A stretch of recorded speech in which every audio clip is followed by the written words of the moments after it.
What's up, Limit Break fans? It's Frosty here, and in light of doing my previous Wipeout 1 playthrough, I figured it's now an appropriate time to do a long overdue review on this little gem right here, the Namco Negcon controller. The preferred choice for Wipeout gaming, at least up until Wipeout 3. So we'll start by the size. The size is not, it looks a lot more beefy than it really is. It's actually pretty light in comparison to a standard PS1 controller from back in the day. It's bulkier, but it's still just about as light, and it's got just about the same shape as a PS1 controller in terms of the actual shape of it. Only one set of triggers in the back. They're both analog. So we'll get this out of here. Analog triggers in the back, just a left and a right.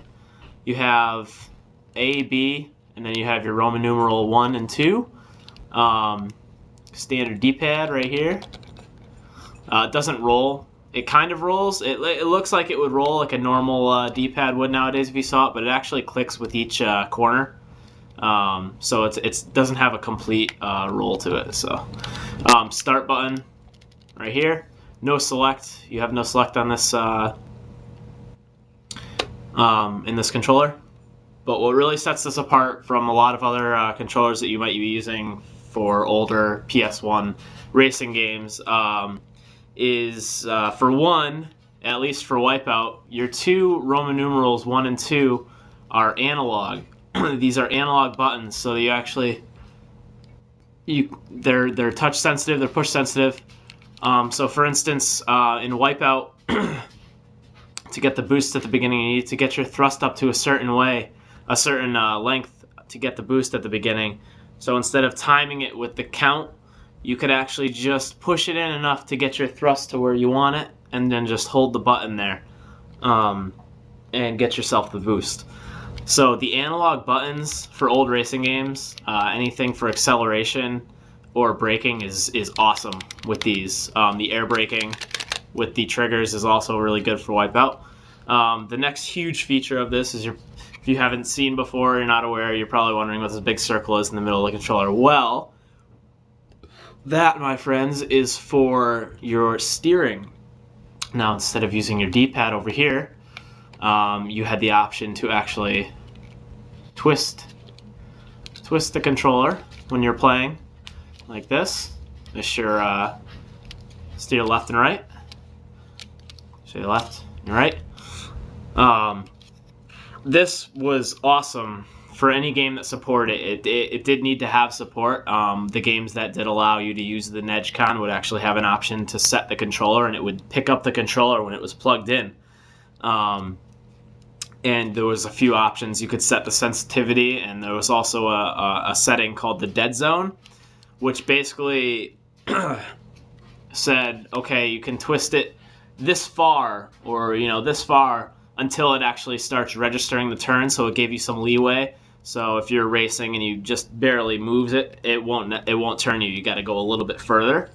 Your sensitivity is obviously how much you really have to crank the controller to actually get it to turn how you want it to turn. It goes completely backwards. It doesn't go any further anyway. So for steering, it's amazing, because let's say you're going through a corner in a normal game and you're using a D-pad, you're gonna you gotta keep tapping to adjust. You can never get a full solid turn, smooth turn with an analog with a not analog button, unless you're going the correct speed to do it. There's a lot more factors involved in getting a crisp, clean turn with a D-pad than there is with some sort of analog turning device. So you might find a lot of times that you've got to tap to adjust your turn as you're turning just a little bit. With this, let's say I want one clean, smooth turn, I just have to twist it and hold it. Twist it while I'm steering, leave it there, and I'm going to get one solid turn, one straight turn that I don't have to adjust, because as long as I'm holding this in a certain position, it's going to keep that angle the entire way through the corner. So if you're really, really, really into Wipeout, you know, or any other games like Ridge Racer, support it. If you're into any of those games and you want to expand yourself past using a D-pad, I feel like a lot of that can be improved by using an Negcon controller.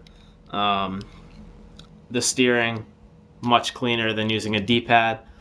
The triggers being analog, these two buttons being analog, it was essentially made to play games like Wipeout with.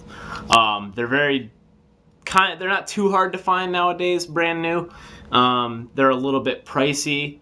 The white ones are the American versions. You could usually get these pretty easily on eBay. There was a smaller version that was black in color, and it came out in Japan. Those are very difficult to find new, and if you can find them new, they're very expensive these days. But if you could find a white one, you know, a North American one, a regular one, and you do play a lot of old racing games for PS1, I'd highly recommend checking this controller out and, you know, trying it on those games. Also, we hope that one day Namco will decide to release some more gaming controllers, including a Negcon for the PS3. That would be awesome if one of these were to come out for the PS3, you know, USB version, chargeable. That would be sick. So, like I said, in light of doing the Wipeout video that I did, I feel like I should show you guys an excellent accessory to use when playing games like Wipeout. So, that being said, I hope you guys enjoyed the video and the review. Like, if you could find one of these, get one. They're fucking awesome. So, Frosty out. Peace, guys.